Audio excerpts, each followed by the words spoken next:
afternoon, Australia. I'm Mike Raymond. Welcome to Oran Park Raceway for the grand final, the 1990 Shell Ultra Australian Touring Car Championship. And what a grand final. 4 drivers today with a chance of winning. Just exactly which driver has the better chance, I'm not quite sure. But one man who should, co-commentator Allan Moffat. Allan, who are you going for? I'm going for Peter. I think Brocky's he's on form, and he's got a new associate sponsor there with Sid Grome. He wants to put on a best show, and he'll do it. Well, of course, the big question is, can Dick Johnson retain the championship? Jim Richards says no way. Oran Park Raceway for the grand final of the Shell Ultra Australian Touring Car Championship. Beautiful weather conditions here today. A capacity grid, a capacity crowd has turned out. The final round of the 1990 series, and the beautiful weather has even brought out the politicians, including Dr. Hewson. Ready for the start. Richards head-to-head against Brock. Richards wins the start. Absolutely flies off the line. Everyone gets off the line comfortably, heads down towards the first turn, and look at Richards spread eagling the field already as they head down. And a brilliant start, I think, from Tony Longhurst. He got a great, Richards did exactly that in Perth. Mike, he's obviously got all those 4 wheels pulling at the same time. There's no difficulties with their differentials in that start. Field closing up a bit in the infield. And now we have a couple of spoilers, Neil Crompton. Tony Longhurst, a magnificent start there, puts him up into second spot. John Bow is away quicker than Dick Johnson. Colin Bond, a lot of work to do, out of position number 11. Yes, it was a terrific start from Tony. Aggressive the first couple of corners and cleared himself up from position 4 on the grid after recording a 1:12.02 and chasing his old teammate, Jim Richards. Well, ideally, Johnson wanted Brock up there, giving Richards plenty of curry in these opening laps, but Brocky must have slipped off the line with his clutch. He's a long way back, 7th spot there. You can see him in the picture now. And he'll work his way through, no doubt. Colin Bond starting out of 11th up to 9th as they complete the first lap on grand final day at Oran Park. And there's John Bow going out after Tony Longhurst, but disappearing into the distance is Jimmy Richards in the Nissan GT-R. 4-wheel drive, twin turbo. And looking for Peter Brock. He's sitting in behind Johnson, so he hasn't made the best of starts. And there is Peter Brock with the 2 Peter Jackson Sierras, driven today by Glenn Seaton and by George Fury, sitting in behind him. Well, the handling aspects of Oran Park, Mike, will keep the field tight. In through the S's, the approach here up onto the bridge. Oops. Somebody having a bit of a spin. That looks like Ray Lintott. Ray Lintott. Valvoline Sierra. Plenty of G-forces going through these corners. It's not for the faint-hearted. But you'll notice the field is tight on the infield. Approach to Sutton's corner. Gliding through here, picking up 3rd gear. Gunning it. Here's our rear cam. How do we call this, Mike? Rear cam, or? That's our Dunlop race cam out of the back of Dick Johnson's car, and he's got Peter Brock all over him. It looks like the GIO car of Gibbs has gone off the racetrack, and he's trying to rejoin on the loop area heading down to Sutton's corner.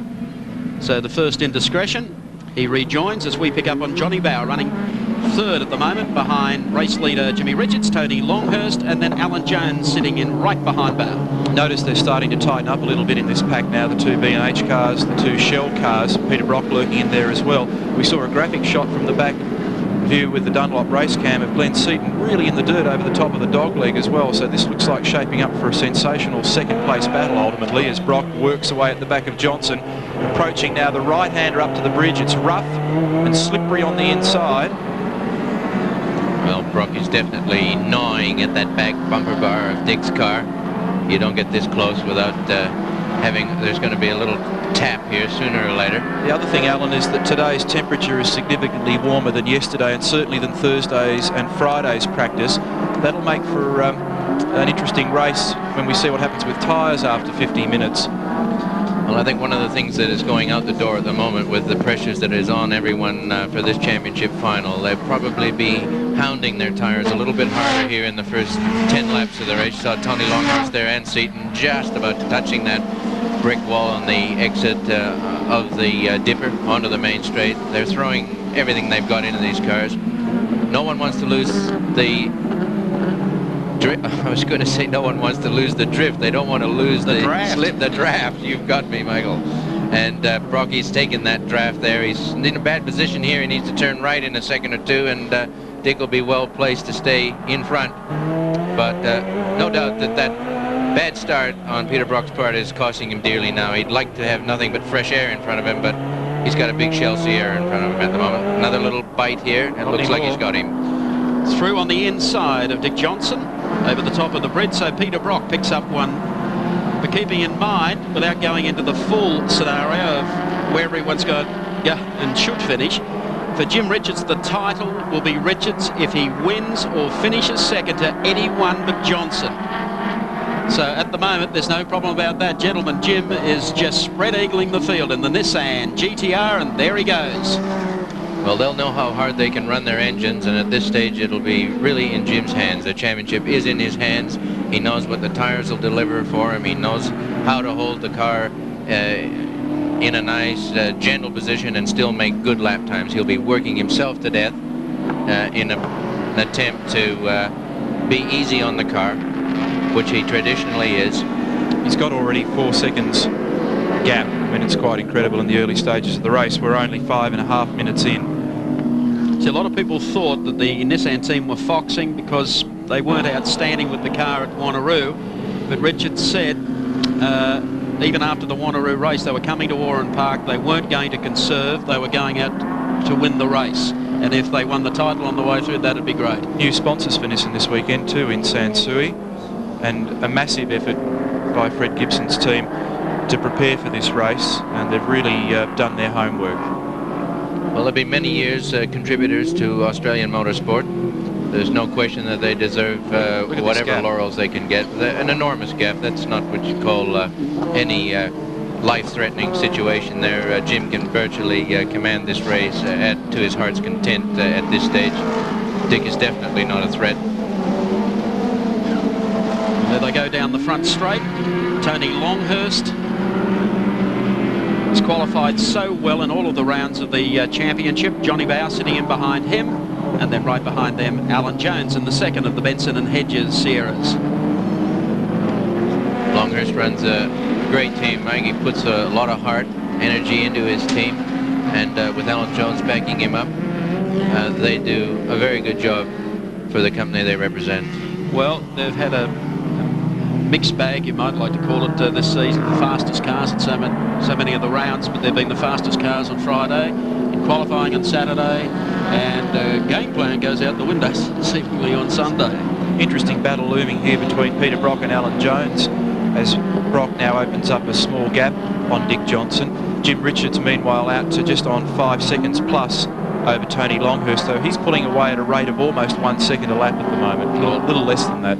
On that equation, Neil, we can forget about him. He can take the checkered flag when he wants. He still has to finish, of course, and maybe that's their plan. They need to get a cushion that they want to back off later in the race, or they have to take it easier on tires later in the race. But at the moment, this is annihilation time, I'm afraid. That scrap that we're looking at now is going to turn into a ripper. We've got 4 or 5 very competitive cars, very quick drivers, all bunching up here. Glenn Seaton on the end of the tag there, as well as we look at Jeffrey Full in the Toyota parked on the outside of the road beneath the Pepsi stand. This is the entrance to the main straight.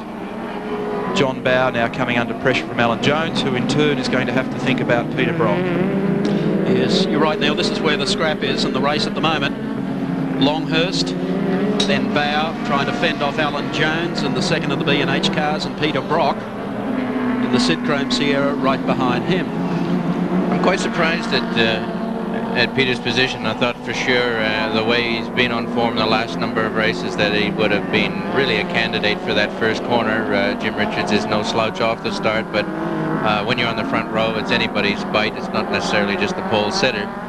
But whatever went wrong on the start line, it's costing him very dearly now, Mike. It certainly is. Peter McKay will be covering the action for us in the pits today, and I guess he'll have Freddie Gibson for us shortly, who won't have broken into a smile just yet, but Fred will be riding this one out by the seat of his pants.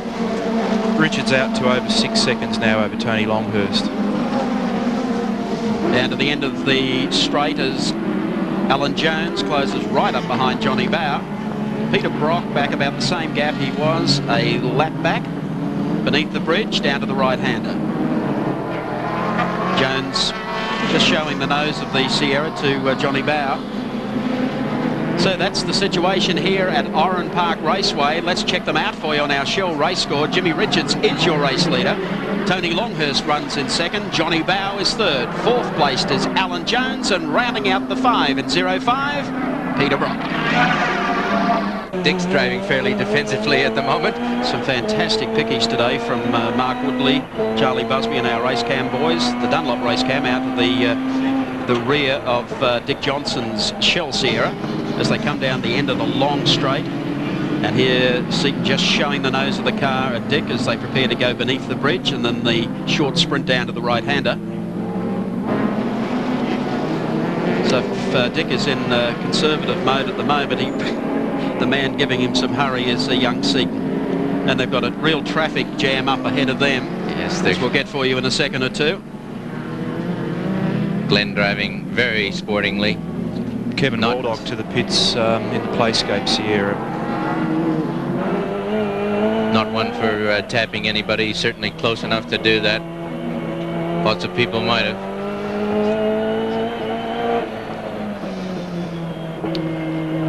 Dicey part of the circuit, a lot of forces in the cut seats, drifting over to the right over the edge again, coming up towards the dog leg, a left, drift over to the right, use every bit of the tarmac. Dick Johnson right there over to the right, now the wall waiting for them. Doesn't look much from this angle, but believe me, from the driver's seat, they're right up there about 2 millimeters away from that wall. On our next shot, you'll probably get to see the group just ahead of them as they head down the straight with Alan Jones, John Bow, of course, and Peter Brock. The top 10 order at the moment, gents. Jim Richards leading by nearly 14 seconds now from Tony Longhurst. In third place, Peter Brock, who's eased the pressure off himself a little bit from John Bow. Then we've got Alan Jones in hot pursuit here, car 20 in fifth place, followed by Dick Johnson, then Glenn Seaton, Colin Bond, George Fury, and rounding out the top 10, Larry Perkins in the Castrol Commodore.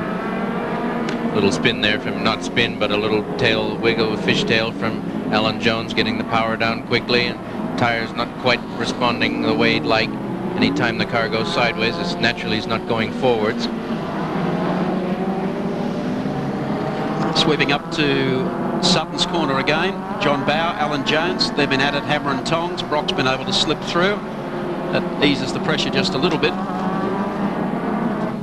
And Brock down into some traffic. Right behind him comes Bow. John Bow's done a superb job in the Shell team all year. Backed up Dick beautifully on every occasion. Just the once when he was bumped out in Malala. A great team driver and an asset to the Shell team. The gap from first to second, Richards to Longhurst, is now 18 seconds. It's like an Ayrton Senna performance. It's a bit like that.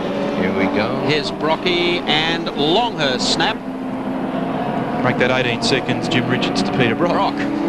So Brock has been able, after that appalling start, to be able to pick the pace up, come back through the pack. He was back to what, about 6th or 7th? 7th, I think. And now back to 2nd. Excellent. So the onus is now on Jim Richards to be able to run the race, or the remainder of the race, at the same pace. And there is every indication he'll do just that. Through Sutton's corner, Peter Brock heads along that short straight, the kink to the right, back to the left, and then the downhill run. Here he comes, and the crowd already warming to Brock. He's their hero so far today. He may have missed the start, but he's passed more cars than probably anyone else. Let's have a look at a replay here of Glenn Seaton looking for Dick Johnson. This happened just a few seconds ago as we're checking on Brock. Down on the inside, moment of truth. Nice move, very nice. Was. Dick left a little opening there, and Glenn took advantage of it in the Peter Jackson Sierra, so he also has improved his spot as we follow Peter Brock down to the right-hander. That brings Glenn up to 6th, dropping Johnson back to 7th, Colin Bond 8th, George Fury 9th, then Larry Perkins. Well, bear in mind for the championship, it's only a question of Richards being somewhere in front of Dick Johnson, and I think it's looking fairly poor for him. Wilmington having a spin. Looked like a bit more than a spin, bit of steam coming out of under the bonnet. I think he's going to have to retire for the day, trying to get out of the way. Toyota Supra, it heads off. It's got a good head of steam up, you're right about that. working lap number 15. Man who should be happy at the moment, I would think it'd be Freddie Gibson. Peter McKay with him in the pits.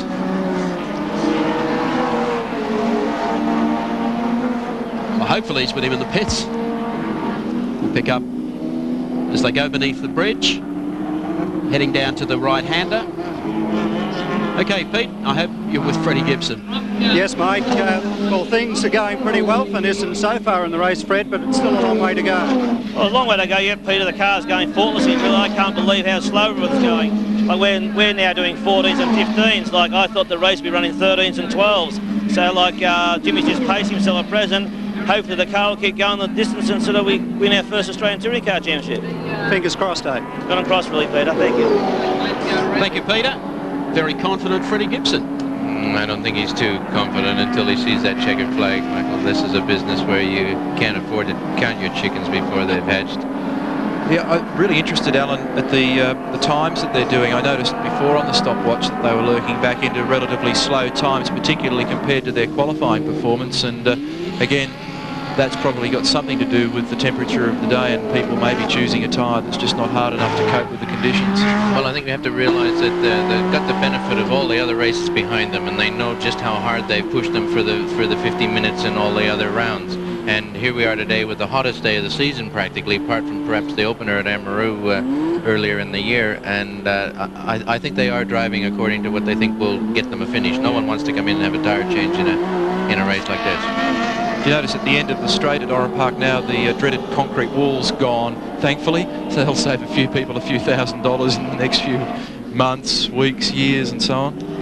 It's taken them a while to realise that, but that was something that was long overdue. Pretty easy on the motorcyclists in 1990 than it perhaps was a couple of years ago, the concrete wall. So Jimmy Richards in the Nissan GT-R continues to lead as we check our Toyota race score. Peter Brock runs second on the racetrack. Third is Tony Longhurst. Fourth is Johnny Bow. And rounding out the five is Alan Jones. And we'll be back at Oran Park in just a sec. 50-minute final here today at Oran Park before a suggested crowd of somewhere between 32 to 35,000 people. Certainly the biggest crowd motorsport in Sydney since I think about 1972. Yeah, there was a little race between a couple of Mustangs here one year. An aggressive little bloke from Melbourne and a prospective Canadian, as I recall. That was quite a race. Yeah, it's a great day. Bob Jane, Allan Moffat, John Harvey, all going head-to-head for the touring car title. And 72 through to 1990. There's the man, number 17, and just has now moved up to make life even more miserable for him, and that's Colin Bond, Caltex's Laughing Cavalier, ready to head up over the bridge. So as Brock has been able to pass all the cars, Dick has been slipping back through the pack. It's quite strange because obviously Dick is in the same boat that Jim Richards was in. It was win or nothing virtually. I think there was one equation that said if Jim came third and Dick was second, it was going to be a tie. But in all reality, both drivers knew they had to get a strong finish, and it's the Nissan that's doing it against the Ford Sierra here, normally propelled at the head of the field. Some great shots again from our Dunlop race cameras. Bondi straight down the outside, and that was just too quick. What's happened to Johnson? Johnson's headed for the pits. Here he comes down pit lane. Yes, he's got a difficulty. So, tyre change for Dick Johnson. The championship had already slipped away. There was absolutely no chance whatsoever after slipping back through the pack that he had any hold back on it again. It was going to be a record-breaking championship as well, Michael. Yep. His sixth. The greatest number to date has been 5. Oops. Pete Gagan. There's Tony Longhurst has whacked that very tight right-hander at the base of the bridge. He had real pressure on him in the last lap from John Bow as we take Dunlop race cam. Dick Johnson rejoining. On the last lap through, Bow was right on his tail, so they were having a great scrap for what was third place. So Longhurst will drop back in the order now. We'll give you the top 10 again as soon as possible. I can't find Larry Perkins at the moment. It might just be me, but he was in 10th position. He stopped on the track, which now moves Win Percy up, and Mark SKAIFE has gone behind Win Percy. Is there problems for Larry Perkin? He's come to a halt down on the kart track at the bottom end of the circuit. So Glenn Seaton's got a problem too in car number 35. Well, that was a pretty snappy stomp for Dick Johnson. He wasn't in there long, and obviously not happy with the tires, and went for a new set. Longhurst to the pits. He's got the rear bumper dragging on that car. They'll obviously take an opportunity to throw some new tires on as well. Glenn Seaton to the pits, car 35. There he goes in the foreground. So this is really drastically altering the shape of the top 10 at the moment. Mechanic pulling like crazy on the back of the car. He's needs some kind of gigantic scissors to snip that bumper bar. It's only plastic, it's not a steel bumper bar, so they are able to get their hands around it. Well, out goes Tony Longhurst. It's an indication of the pressure that's involved when championships are at stake, Michael. Everybody's just a little bit rattled, a little bit nervous. Hotter than normal day, putting more strain on the tires than would normally be the case.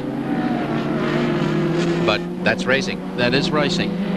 So Tony Longhurst in the B&H Sierra rejoins. Also a snappy pit stop for Tony. And Jimmy Richards continues to lead. The number 2 Nissan GT-R. Twin turbo, 4-wheel drive. Oh.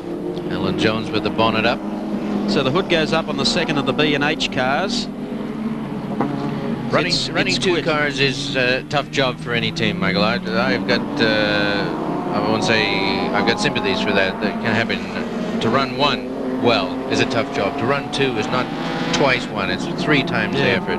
And credit to Tony Longhurst and BENSON and HEDGES. They've fielded a 2-car team throughout the series. They've been up there all season long. They haven't had a win, but they are genuine, real gentlemen competitors and appreciated by the sport. Which I guess prompts the question, you only take 2 cars out once a year. Well, that's when maybe you're really I'm lazy or something. No, that's like when that. you're really serious about it. That's what I'm serious about, and that's where we want to place our emphasis. And obviously, with Rudy Eggenberger's help, I've got a lot of assistance. But to run a 2-car team is a monstrous strain. You don't even see, looking at the Nissan GT-R, you don't even see the other Nissan in the screen. Yeah. At Malala, they were running, you know, tight up there in the first 4.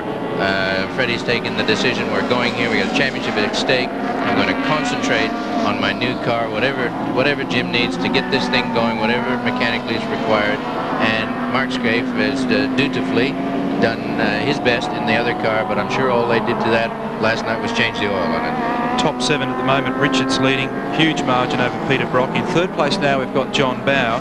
4th is Colin Bond. 5th place we've got George Fury, a great drive. This is the gap. So we saw Richards going through there. There's quite a healthy gap back to Peter Brock, as I suggested. The gap's actually stabilised, maybe even shrunk a little bit in the last couple of laps, but I'd say that's Jim feeling pretty comfortable about life at the moment. You can see there's a fair amount of airspace between these 2 guys. Here he comes. Well, I honestly believe Jim's in a position now to actually start thinking about winning the race. Heck with the championship. He will have his gap on Johnson, but that will be so far gone it won't matter. He'll be watching what Rocky's doing now. This is the gap we're looking at the moment, back to John Bowe in 3rd position. There's John, so that's quite substantial as well. No, not too far back, and moving up all the time is Colin Bond. We've seen this before. And behind Colin we've got George Fury. There's Bondy on the charge again.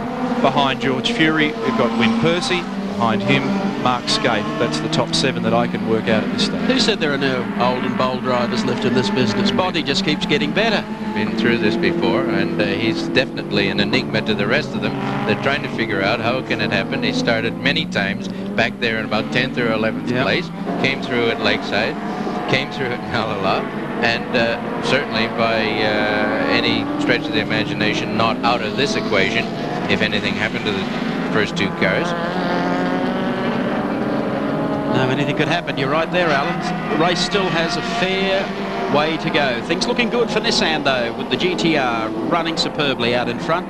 We're on lap number 26. We've run 33.5 minutes now, Mike, a 50-minute race. I said last night I was getting set for a Queensland trifecta. The Broncos, the Brizzy Bullets and Dick Johnson. You've let me down, pal. Oh, mate, the race's not over yet. Oh, good on you. You think I was safer having my money on you than the Brisbane Bears? Oh, you wouldn't believe, mate, the things that can go wrong when you don't want them to. Tell us about it, Dick. Well, I think my drink bottle had an enema inside the car here, and it created fumes because I used some gunk in the bottle that nearly blinded me. Then Brock got past me, would you believe? Unfortunately. Yeah. And that thing of his, like, I nearly choked to death on Mobile 1. It looks like the last train to Ferny Grove. Great to see you haven't lost your sense of humour. What's the use, mate? You die if you lose that. Okay, you're going to battle on and try and pick up a couple of points. Come again? You're going to battle on and try and pick up a couple of points. All we need is a bit of luck, mate. All right, go get him, Tiger. We'll talk to you later. Thanks, pal. Thank you. What do you say? Well, I can say that that could be quite nasty to have the water coming out of your drink bottle, obviously showing the enormous forces that are going on in these cars. For that thing to pop out of its container and get it in Dick's eyes wouldn't have been nice at all. It's hard enough to see where you're going through the windscreen without worrying about giving your eyes a little sudso. But Bondi right up there behind John Bowe. I think he's got intentions on making it third place. He certainly has. That's close enough to certainly take advantage of the draft. Oh, giving it plenty there. Down with the gas and power oversteer, as we refer to it for you technically minded listeners. Nicely controlled and back on, but it cost him a little bit of time. He wants to just sneak right up on that back bumper bar, stay there, and take advantage of the draft all the way down the straight to be able to pass him. Well, see, he closed up under brakes at the bottom of the hill last time, but Bowe just had too much oomph down the straight for him. What's also happening is John's now having to move into defence mode, which takes him away from the optimum race line. The minute you get away from the perfect race line, you start to cost yourself time. In some ways, it actually makes you more likely to be exposed to a passing manoeuvre. It's a very difficult juggle in a driver's mind to decide whether or not you want to get a little wider or you just want to commit to driving your car the way you normally do. Looking at Bowie's right-hand side door, he's had a little coming together with someone there. Let's check them out, the way that they're running on the racetrack on our Shell race score. Jimmy Richards, your race leader, doing it easy. Peter Brock runs in second. John Bowe is third, getting even closer is Colin Bond. And running in fifth spot, it's welcome back to George Fury in the Peter Jackson Ford Sierra. D2, we're riding with the race leader, Jimmy Richards, with our Nissan race cam. Just as you joined us just a second or so ago, Colin Bond and John Bowe, that great scrap that we've been following. Have a look at this. Down on the inside comes Colin Bond. Defensively driving was John Bowe, and wham. Whammo. Now that a little uncalled for, Mike. Oops, and also a catch on the front. Bond is then able to sweep around the outside and continue on. Johnny Bowe also picks up another gear, but he's carrying the legacy of that little coming together. Bond is fifth in the race. Bowe is still sixth in the race. And the mover and the shaker in the pack is George Fury up to third. That's the fastest part of the circuit, and I think slightly unsporting maneuver.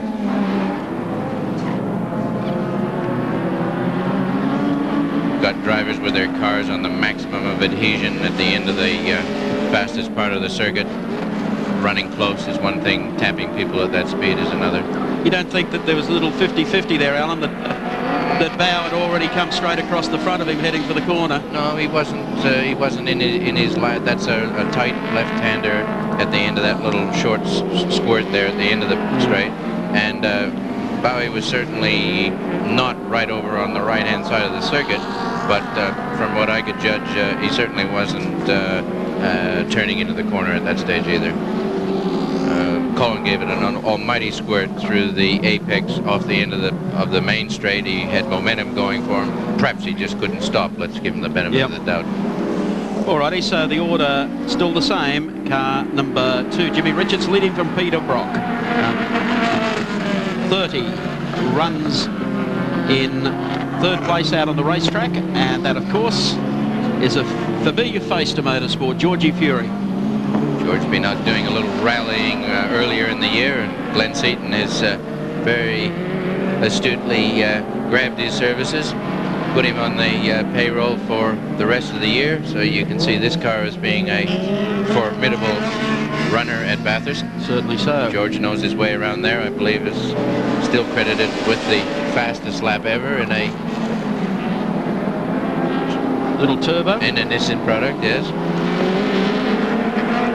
What we're also looking at is the fact that Nissan this week decided to release George Fury, who of course was his under contract. Well, no use having the equipment if you haven't got people to drive them.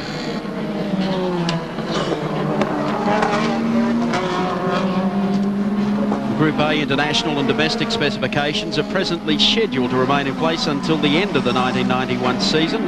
I guess that's caused Australian teams some heartburn of late. A short while ago, CAMS President John Larch cleared the air about what we can expect beyond next year. It gives me a great deal of personal satisfaction to announce that CAMS has made a decision to extend the existing Group A Touring Car Championship rules to the end of 1992.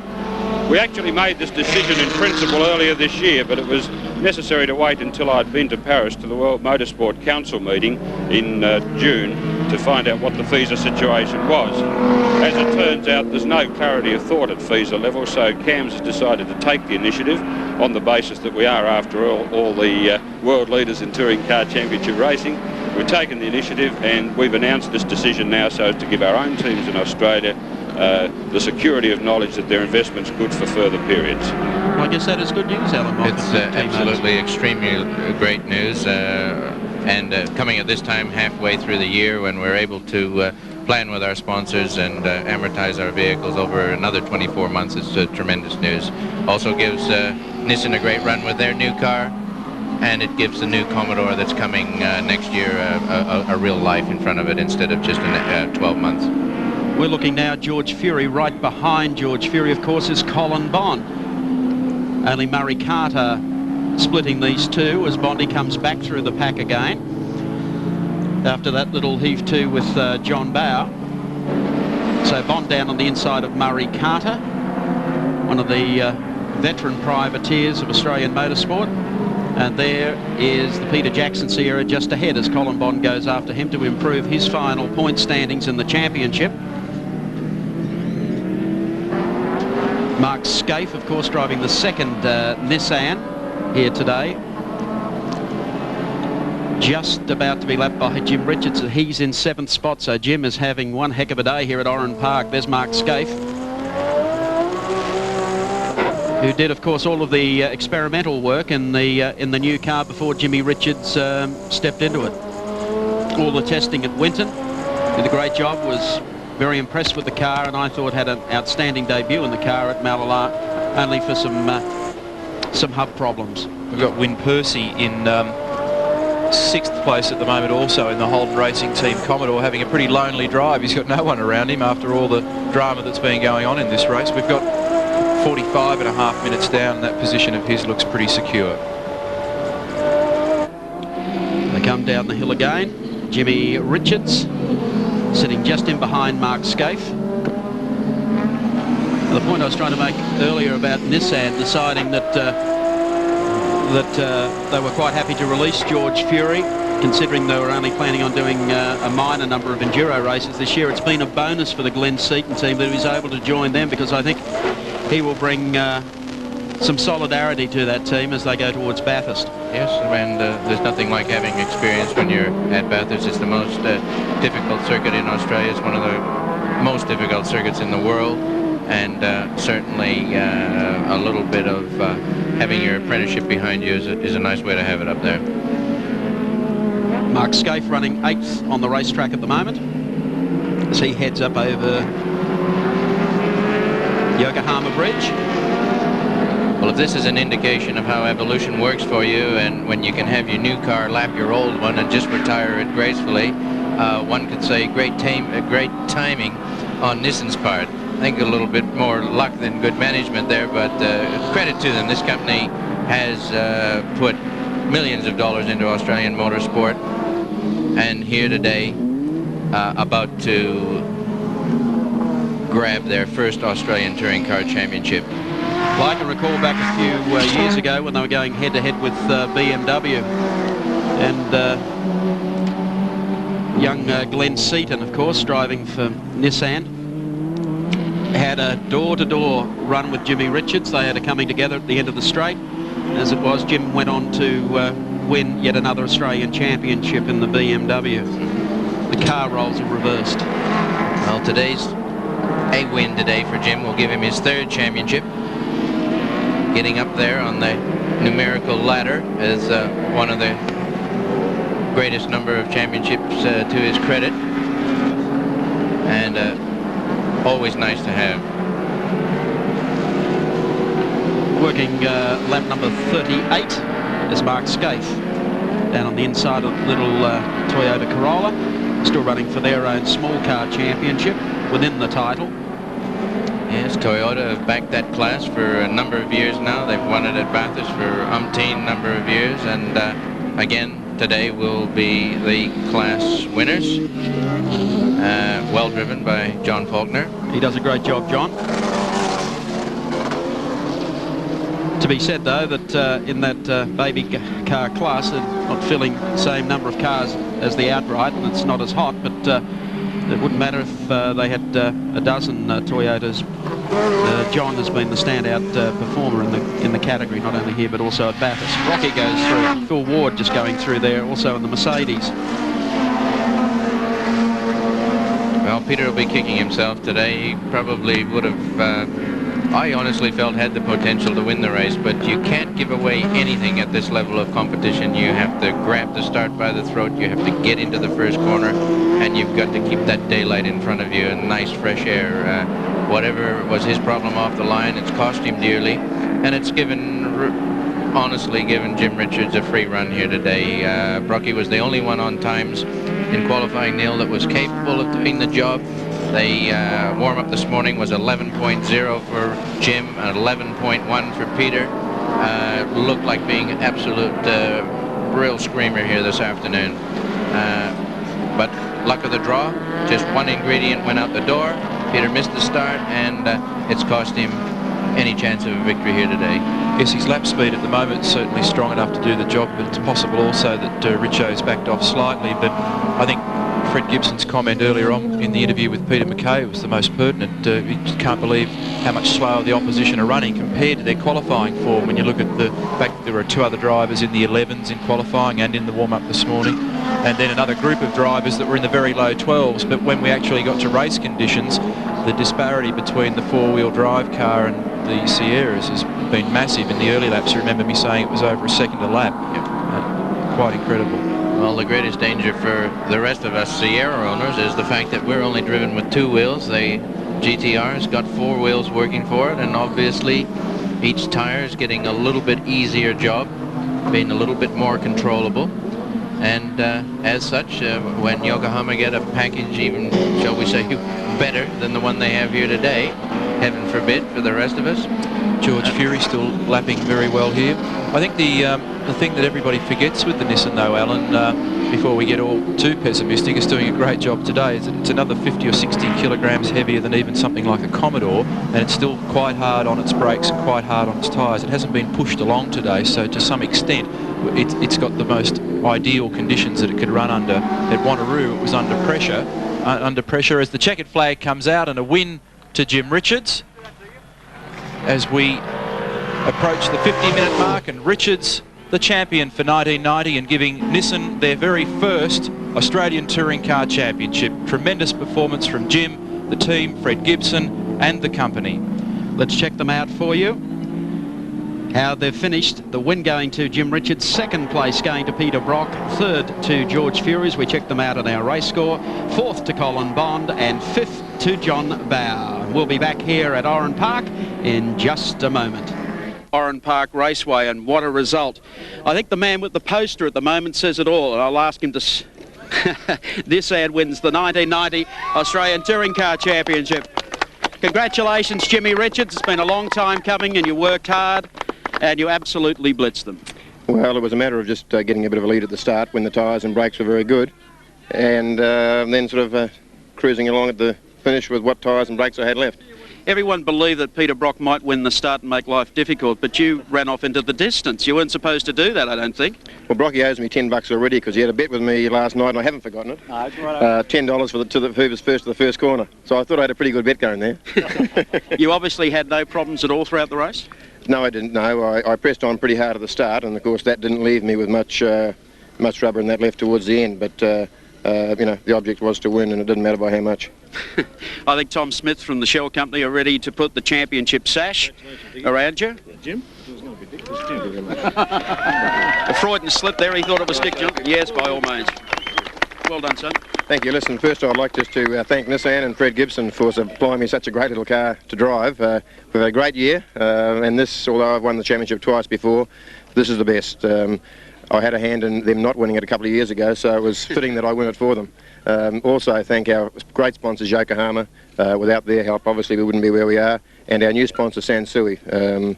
And a special thanks again to Fred and the boys and Mark for doing such a great job in the testing of the car early in the week. Thank you. Okay, there's the championship trophy coming along for you.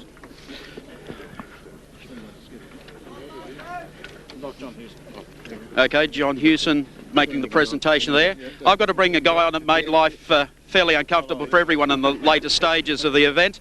That, of course, was Peter Brock. Well done, Brock. A good run today. Thank you very much. Thank you. There's $10 for Richo. They reckon I welch from my bets. Yeah, Richo. I had some fun and games early on. It was a very foolish bet, actually, betting Richo I'd get to the first corner first, but I just sort of couldn't get any traction there for a lap or two. And it was a bit of a battle getting by Dick and John and the Tony and Alan, but it was a thoroughly enjoyable race as far as I'm concerned. Thank you, Peter. Thank you for your company for the Australian Touring Car Championship. We'll catch you next time around when 7 Sport goes motor racing.